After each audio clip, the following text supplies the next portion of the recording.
Imagine standing in the scorching sands of North Africa in 1942, where a single machine, ridiculed as a lumbering giant, suddenly turned the tide against one of history's most brilliant commanders.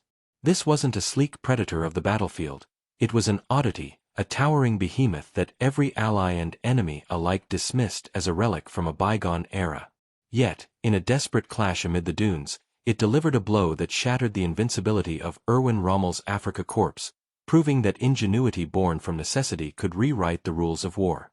This is the untold story of the M3 medium tank, the underdog that rose from mockery to become a guardian of freedom. In the early days of World War II, as Europe burned under the Blitzkrieg's fury, the United States watched from across the Atlantic with growing alarm. The fall of France in June 1940 was a wake-up call like no other. German panzer divisions had sliced through Allied lines not just with superior numbers, but with innovative tactics that emphasized speed, coordination, and concentrated force. The French, despite having more tanks overall, were outmaneuvered by crews trained in radio communication and rapid decision-making.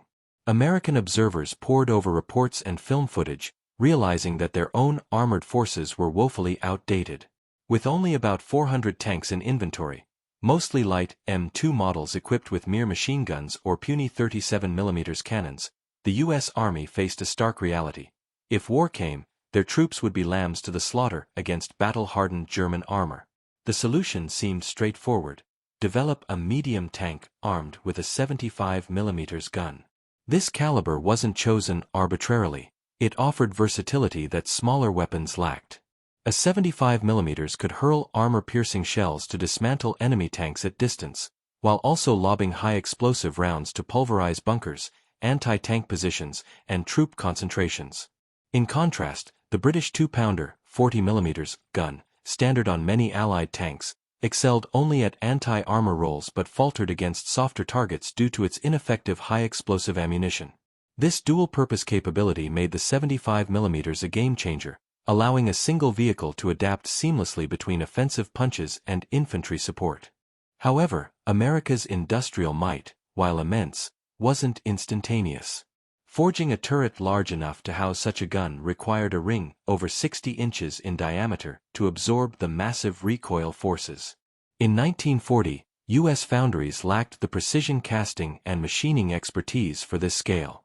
Retooling factories and training skilled workers would demand at least 18 months, time the world didn't have as Axis aggression escalated. The M4 Sherman, with its proper rotating turret and integrated design, was already in blueprints, promising a balanced powerhouse. But it wouldn't roll off assembly lines in significant numbers until late 1942. Desperation called for a bridge, a stopgap that could arm Allied forces immediately. Enter the engineers at Rock Island Arsenal, who proposed a radical compromise that raised eyebrows across the military. Instead of a turret-mounted main gun, why not install the 75mm in a sponson on the hull side? This harkened back to World War I designs and even naval warships, where fixed or limited traverse guns were common. Critics decried it as archaic. Modern warfare demanded full 360-degree turret rotation for quick target acquisition. A sponson gun limited firing to a narrow arc, forcing the entire tank to pivot for flank shots, a potentially deadly delay in fluid combat. Yet, the engineers argued persuasively, a functional 75mm now trumped perfection later. The Army greenlit the project in July 1940, and by January 1941, the first prototype emerged. Production surged in August, yielding the M3 medium tank. This machine was a sight to behold, or behold in disbelief. Standing over 10 feet tall, it dwarfed contemporaries like the future Sherman at 9 feet or today's M1 Abrams at 8 feet. The height stemmed from its stacked architecture, a robust Wright Continental R-975 radial aircraft engine in the rear for power and reliability, the 75mm sponson jutting from the front right hull, a smaller turret atop with a 37mm gun for secondary threats, and a commander's cupola crowning it all.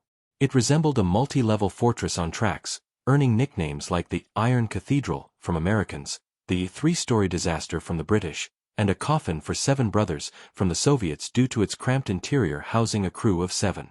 The armor, 51mm thick at the front, was riveted steel, a cost-effective choice but risky, as impacts could dislodge rivets into deadly internal projectiles.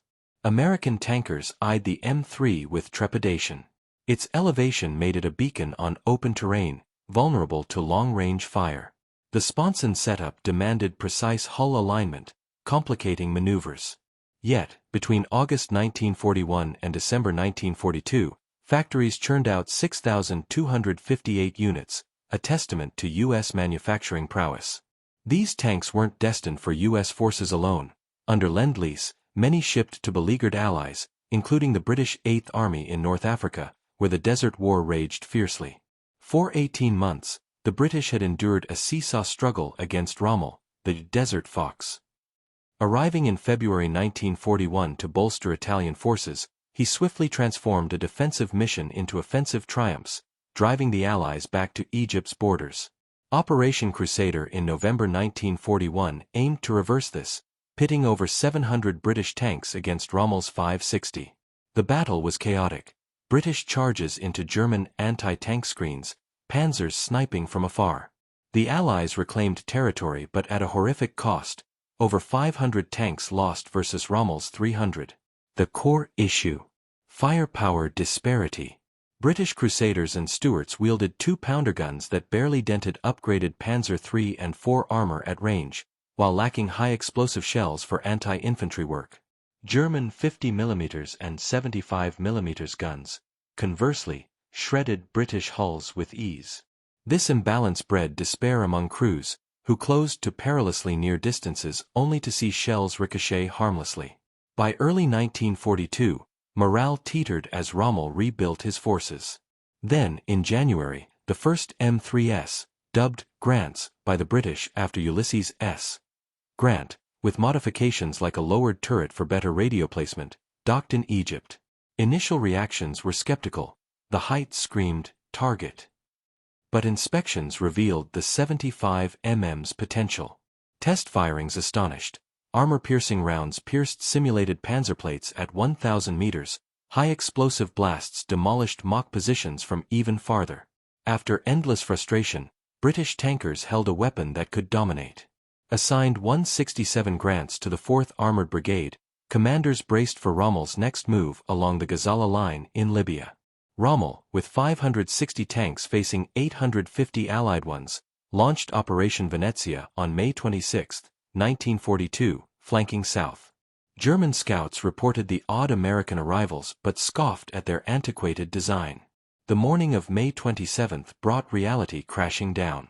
At 1,200 meters, Grants unleashed volleys that ignited panzers from the 15th Division. Shells struck true, exploiting the 75mm's superior range, penetrating frontal armor where German 50mm guns fell short until much closer. The desert echoed with explosions as German advances faltered. Radio chatter turned frantic. Veterans accustomed to dominance now faced annihilation from afar. Rommel's staff reeled, the equipment edge evaporated. In his writings, he conceded the American tank's impact, noting it ravaged his ranks and equalized the qualitative gap. Though Rommel adapted with 88mm anti-aircraft guns for long-range counters and requested upgraded panzers, the damage was done. The M3 had bought precious time, holding the line through defensive stands and inflicting irreplaceable losses on an enemy outproduced by American industry. The shock of May 27, 1942, rippled through the Afrika Korps like a sandstorm no one saw coming. Panzer crews, hardened by months of dominance, suddenly found their machines erupting in flames from distances they once considered safe. The 75mm guns on the Grants weren't just firing. They were reaching out and striking with precision and power that outmatched anything in Rommel's arsenal at long range. German 50mm cannons needed to close to half that distance to have any real chance of penetrating the Grant's frontal armor. In those opening clashes south of the Gazala line, entire platoons of panzers melted away as British gunners methodically picked them off. One after another, the reports streamed back.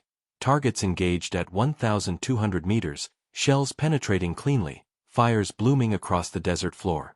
Rommel, ever the adaptive tactician, absorbed the blow and recalibrated. He knew the tall silhouette of the Grants made them visible from afar on the flat, featureless terrain, an advantage for his spotters and artillery. Yet the same height that betrayed their position also allowed those 75mm guns to command vast fields of fire. He pushed his famous 88mm anti-aircraft guns forward, using them in their anti-tank role to engage from extreme ranges, up to 2,000 meters, where the Grant's main armament began to lose effectiveness. These dual-purpose weapons, originally meant for skies full of bombers, now became the equalizer against the American imports. Whenever his Panzers encountered a Grant position, the 88s would open up first, hammering the towering targets before the British could respond in kind. Rommel also accelerated demands for reinforcements. He urgently requested more Panzer IV specials with their longer, high-velocity 75mm guns, which could match the Grant's reach and punch. But production lagged, only a handful arrived in time. Meanwhile, every Panzer lost in the Gazala fighting represented a permanent gap in his order of battle. German industry turned out roughly 300 tanks monthly across all fronts, while American factories were already ramping toward thousands. The math favored the Allies in the long run. A destroyed Grant could be replaced in weeks through Lend-Lease convoys. A lost Panzer often meant waiting months for a factory-fresh replacement. The battle unfolded in brutal phases. After the initial shock on May 27, Rommel maneuvered to encircle strongpoints like the Cauldron, where isolated British units fought desperately. The Grants, positioned in defensive hull-down spots, exacted a heavy toll. In one notable engagement, elements of the 4th Armored Brigade held firm against probing attacks, their 75mm high-explosive rounds shattering German infantry concentrations and anti-tank positions that had previously gone unchallenged. The dual-purpose nature of the gun shone here. While the 37mm turret weapon handled lighter threats or softer flanks, the hull-mounted 75mm devastated anything in its limited arc. Yet the Grant's limitations became painfully clear as the fight dragged on. The fixed sponson gun required the entire vehicle to swing around for targets outside a narrow forward cone, slow and cumbersome in dynamic desert maneuvers. Crews had to expose their vulnerable sides to do so, and the towering profile drew fire from every German gun within sight. British commanders learned to use them in static or semi-static roles, anchoring lines where the enemy had to approach. This defensive posture suited the Grants perfectly, turning open desert into killing fields where closing the range invited disaster for the attackers. By early June, Rommel had broken through key sectors, capturing Tobruk on June 21 after a swift siege. The port's fall was a stunning tactical triumph, yielding massive supplies and prisoners. But the cost mounted relentlessly. German and Italian armored losses exceeded 400 vehicles damaged or destroyed in the broader Gazala phase, with many irreplaceable Panzers left smoldering hulks. Rommel's forces, though victorious, emerged battered and overstretched. Supply lines stretched thin across hundreds of miles of desert, vulnerable to interdiction. The British Eighth Army, despite retreating deep into Egypt, retained cohesion and received fresh equipment steadily. The Grants had bought critical breathing room. From Gazala through the subsequent actions at Mersa Matruh and the First Battle of El Alamein in July 1942, they anchored defensive stands that halted Rommel's momentum. At Ruisat Ridge and other positions, Grants in hull-down emplacements poured fire into advancing Axis columns, forcing costly diversions or outright halts. Rommel later reflected on the shift. The new American tank had torn gaps in his ranks, ending the era when German armor enjoyed clear qualitative superiority. The edge in training and tactics remained, but equipment parity, or better, had arrived courtesy of distant factories. As summer wore on, the Desert War settled into a grinding stalemate. Rommel pushed to Alam Halfa in August but was repulsed, his forces too depleted for decisive breakthroughs. The Grants, now supplemented by arriving Shermans, continued to serve in mixed formations. Their high explosive capability proved invaluable against dug-in positions and soft-skinned vehicles, while the armor held up reasonably against most German anti-tank weapons short of the 88mm. Crews adapted, learning to maneuver in pairs or platoons to cover each other's blind spots created by the sponson design. By October 1942, the stage was set for the decisive Second Battle of El Alamein. Montgomery had amassed over 1,000 tanks, including hundreds of Grants and the first waves of Shermans with fully rotating 75mm turrets. Artillery barrages exceeding 1,000 guns opened the offensive on October 23. The Grants, though gradually phased out as Shermans took over, played their part in the initial breakthroughs, supporting infantry advances and engaging Axis armor from prepared positions. Rommel's counterattacks faltered against layered defenses where the American medium tanks, ugly, tall, and compromised, had helped erode his irreplaceable strength over months of attrition.